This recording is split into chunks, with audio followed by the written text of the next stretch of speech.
Wait. Before we start, let me ask you something. Have you ever stood in a crowded store, exhausted and frustrated, thinking, there has to be a better way to do this?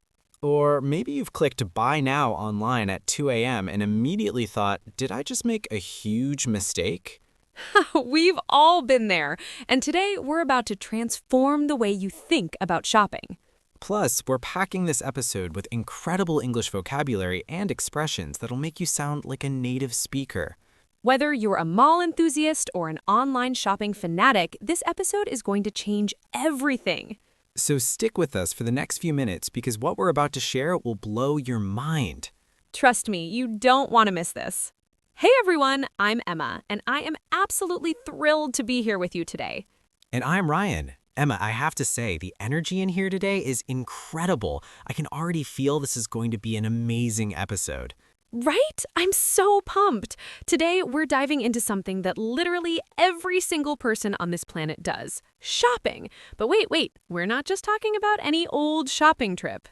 Oh no, we're going way deeper than that. We're exploring the massive transformation from traditional brick and mortar shopping to the digital revolution that's completely changed how we buy things. And honestly, Ryan, this topic hits so close to home for me because just last week I had this wild experience that made me question everything I thought I knew about shopping. Ooh, I'm already hooked. But before we jump into that story, can I just say something to everyone listening right now? Absolutely, go for it.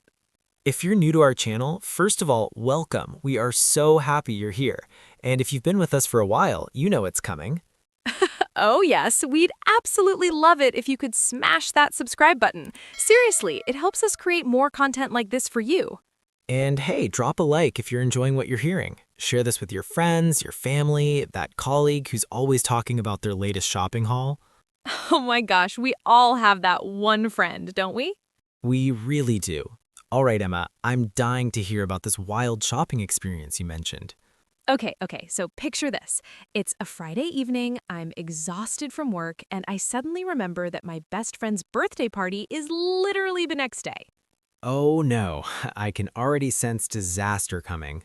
Right? So I'm panicking because I need to find the perfect gift, and I'm thinking, should I rush to the shopping center before it closes, or should I just order something online? That's such a relatable dilemma. What did you choose? Well, here's where it gets interesting. I decided to do both, and the contrast was absolutely mind-blowing. Wait, both? How did that work out? So I jumped in my car, raced to this massive shopping complex about 20 minutes away. The traffic alone was enough to make me regret my decision. Oh no, traffic is the worst. When I finally got there, I'm speed walking through these enormous corridors, and the place is absolutely jam-packed. People everywhere, kids running around, music blasting from every store. I can practically feel the overwhelm just from your description. And then, get this, I finally find what I think is the perfect gift. It's this beautiful handcrafted jewelry box, but the line at the checkout, ridiculously long. How long are we talking? I stood there for almost 45 minutes, Ryan. 45 minutes just to pay for one item. That's insane. What happened next? So by the time I got home, I was completely drained. I collapsed on my couch, grabbed my phone, and out of curiosity, I started browsing online for the same type of gift. And? And within literally 10 minutes, I found an even better jewelry box with better reviews, better customization options, and it was 30% cheaper. No way. Yes way! And the best part? Free next day delivery. I was sitting there in my pajamas with a cup of tea, no crowds, no stress. That's such a perfect example of the shopping evolution we're talking about today. Your experience literally encapsulates the entire debate. Exactly! And it got me thinking about all the vocabulary and expressions we use when discussing these shopping experiences. Oh, that's a brilliant point. There are so many specific phrases people need when talking about shopping in English. Should we break down some of these essential expressions for our listeners? Absolutely. Let's start with something super common. What about when stores are really crowded?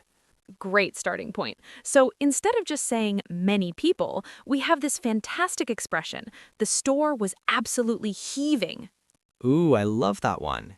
Heaving really gives you that sense of being unable to move, right? Totally. Or you could say it was wall-to-wall people. That visual is so powerful. What about when you're describing a really smooth, easy shopping experience online? Oh, we'd say it was seamless or effortless. Like, my online shopping experience was completely seamless from start to finish. Perfect. And what if the opposite happens, when things go terribly wrong? Oh boy, that's when you pull out expressions like, it was a complete disaster, or everything went downhill fast. I've also heard people say it was an absolute shambles. That's such a British expression. Oh my gosh, yes, I love British expressions. They're so colorful. What about when you're talking about prices and deals? There must be tons of expressions for that. So many. If something is really cheap, you might say, it was an absolute steal, or I got it for a bargain. And on the flip side, if something is expensive, You could say, it cost an arm and a leg, or it was highway robbery. those are amazing. What about returning items? That seems to come up a lot in shopping conversations. Great question. You might say the return process was straightforward if it's easy, or jumping through hoops if it's complicated. Oh, I hate jumping through hoops. That feeling of endless forms and requirements. Tell me about it. Actually, that reminds me of another important phrase, buyer's remorse. Ooh, what's that? It's that feeling you get after making a purchase when you start doubting whether you made the right decision. Oh, wow, that's so specific but so universal. Everyone's felt that. Right? Like when you buy something impulsively and then immediately think, why did I just spend money on this? Story of my life. Speaking of impulse buying, that's another key term, isn't it? Absolutely. An impulse purchase or impulse buy, when you buy something without planning to do so just because it caught your eye. Online shopping has made impulse buying so much easier, hasn't it? Oh my gosh, yes. One click and boom, you've bought something you didn't even know existed 5 minutes ago. What about the whole browsing versus buying thing? How do we talk about that? Great distinction. When you're just looking without intending to buy, we say you're window shopping in physical stores or browsing online. And there's also just looking around or killing time, right? Exactly. Or if someone in a store asks if you need help, you might say, I'm just browsing, thanks. What about when you're specifically looking for something? How do we express that? You might say, I'm on the hunt for, or I'm in the market for. Both mean you're actively searching for something specific. Those sound so much more natural than just saying, I want to buy. Totally. And here's another one, doing the rounds. That means checking multiple stores. Oh, like I did the rounds at 3 different electronics stores before finding the right laptop. Perfect example. You've got it. What about online-specific vocabulary? There must be unique terms for digital shopping. Oh, absolutely. There's adding to cart, checkout process, shipping options, tracking number. Don't forget abandoned cart. That's when you fill your cart but never complete the purchase. I have so many abandoned carts. Sometimes I use them like wish lists. Same here. It's like digital window shopping. Exactly. And speaking of online shopping, can we talk about how the vocabulary around delivery has exploded? Oh my gosh, yes. There are so many options now. You've got standard delivery, express shipping, next day delivery, same day delivery, click and collect. What's click and collect for those who might not know? That's when you order online but pick up the item from a physical store instead of having it delivered. Ah, the best of both worlds. Exactly. And then there's contactless delivery. That became huge during the pandemic. So true. The way we shop has fundamentally changed.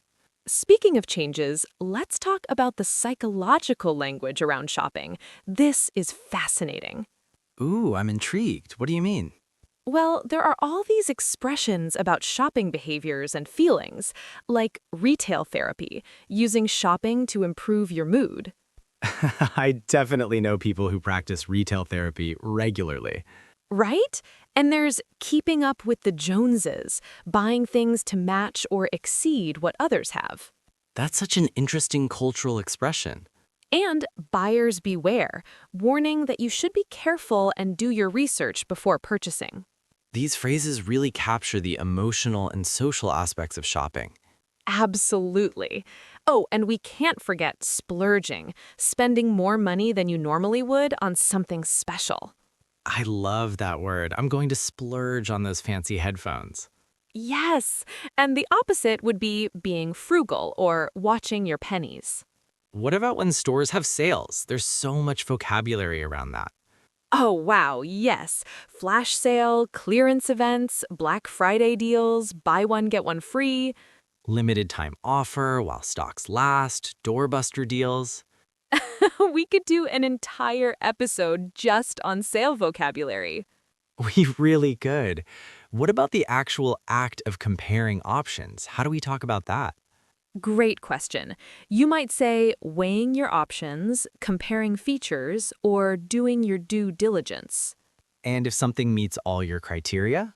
You could say it ticks all the boxes, or it's exactly what I'm looking for. I love ticks all the boxes, such a satisfying expression. Right? And on the opposite end, if something doesn't work out, you might say it's not quite right, or it doesn't meet my needs. What about when you're dealing with customer service? Any key phrases there? Oh, definitely. I'd like to speak to a manager. I need to file a complaint. I'd like to request a refund. Those are so practical. What about positive customer service interactions? You might say they went above and beyond, or the service was exceptional. Those are wonderful. Emma, I'm realizing we've covered so much vocabulary. I know, right? And we've barely scratched the surface. Should we circle back to your original story? I'm curious which shopping method you ended up choosing. Yes. So after my double shopping experience, guess which gift I actually gave my friend? Let me guess. The online purchase? Actually, both. Actually, both? What? How? So the jewelry box from the mall was beautiful, and I'd already bought it. But the one I found online was so perfect that I couldn't resist. So I gave her both. Haha, that's amazing. Best Friend of the Year award goes to Emma. She was definitely surprised. But here's the thing. She said she loved them both equally, but for completely different reasons. Oh, interesting. Tell me more. The one from the mall had this special handcrafted quality that you could see and feel. She loved knowing that I'd physically gone out and chosen it. That personal touch really matters. Exactly. But the online purchase had this perfect customization with her initials engraved, which I could only do online. So each shopping method had its own unique advantages. Precisely. And that's really the conclusion I came to. It's not about one being better than the other. It's about choosing the right method for the right situation. Exactly. Sometimes you need that immediate gratification and tactile experience of traditional shopping. And other times you need the convenience, variety, and efficiency of online shopping. You know what's really fascinating, Emma? The language we use actually reflects these different shopping experiences. Ooh, elaborate on that. Well, traditional shopping vocabulary is often more sensory. Feel the fabric, try it on, see it in person. That's such a good observation. Whereas online shopping language is more technical and process-oriented. Add to cart, enter payment details, track your order. Wow, the vocabulary literally mirrors the experience. Right? It's like two completely different languages for the same ultimate goal, getting something you want. This is blowing my mind a little bit. And think about how rapidly this vocabulary is evolving. 10 years ago, phrases like influencer discount code didn't exist. Oh my gosh, you're so right. Or unboxing video. Exactly. The way we shop creates new language, and new language shapes how we shop. It's this amazing feedback loop. Speaking of evolution, where do you think shopping is headed in the future? Ooh, that's a big question. I think we'll see even more integration between physical and digital experiences. Like virtual reality shopping? Maybe, or augmented reality, where you can see how furniture looks in your actual room before buying. That technology already exists to some extent. True, and I think we'll develop even more vocabulary to describe these hybrid experiences. The language will keep evolving as the technology does. Absolutely. But Emma, I think the human elements, the excitement of finding something perfect, the disappointment of a bad purchase, the satisfaction of a great deal, those feelings and the language around them will always remain. That's beautiful. No matter how we shop, the emotional experience is universal. Exactly. Whether you're browsing through a crowded marketplace or scrolling through your phone at midnight, you're still experiencing that fundamental human desire to acquire things that make you happy. And being able to articulate those experiences in English, that's what we're all about here at Talk, Learn, Teach. Speaking of which, we'd love to hear from all of you. Yes, what's your shopping preference? Are you team traditional shopping or team online shopping?